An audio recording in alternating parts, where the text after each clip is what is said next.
On planet Earth, life has thrived for millions of years.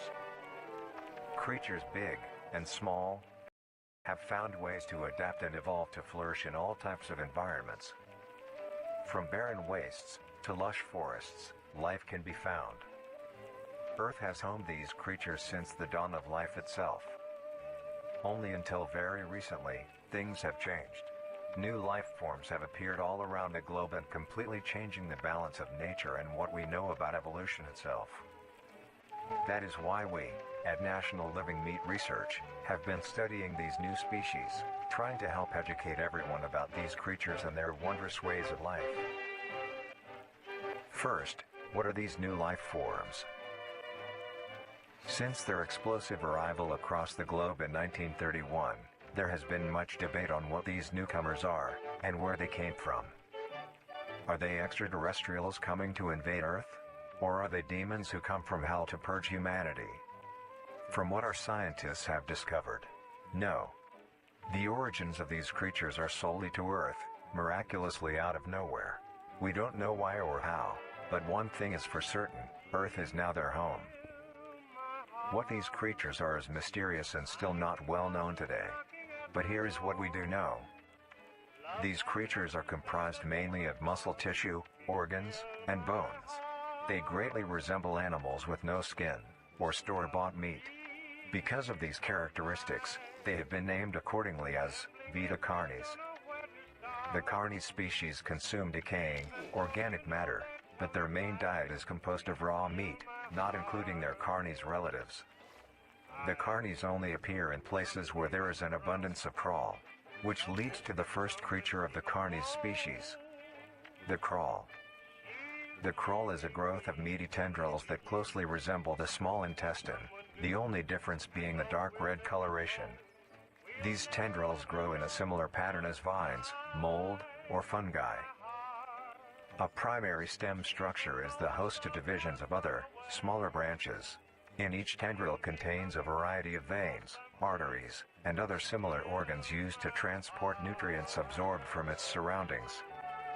The ends of these tendrils are equipped with organelles used to absorb water and organic matter necessary for growth.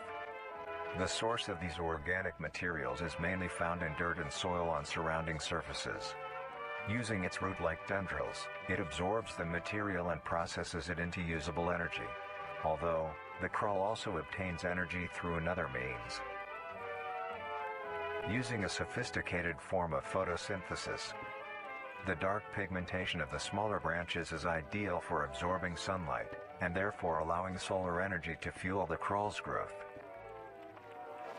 Because of its efficiency, it thrives in almost all types of environments, easily allowing it to spread across the world, and can be found pretty much anywhere.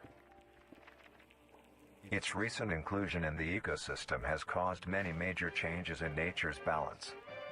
One may assume that the crawl's presence may outcompete any other competitors, but due to its unique life cycle, where old branches fall off and decay into nutrient-rich compost, all forms of life seemingly flourish instead. The crawl's abundance grants plenty of nourishment to all animals, from plants feeding on the decayed crawl, herbivores thriving on increased plant population, and carnivores feeding on both the abundant prey, and are able to eat the crawl as well.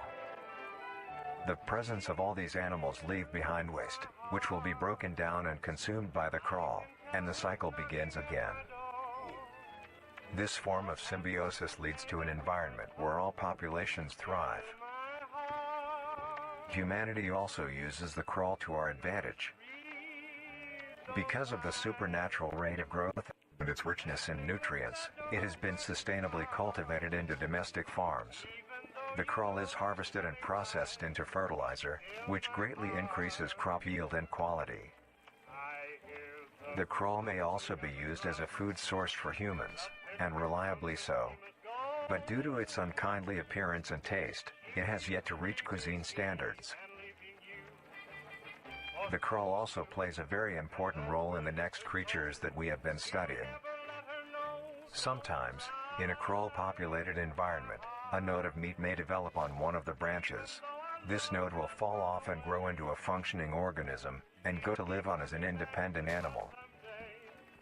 This leads us to the upcoming species that we will be discussing. The first of these creatures are the trimmings. The trimmings.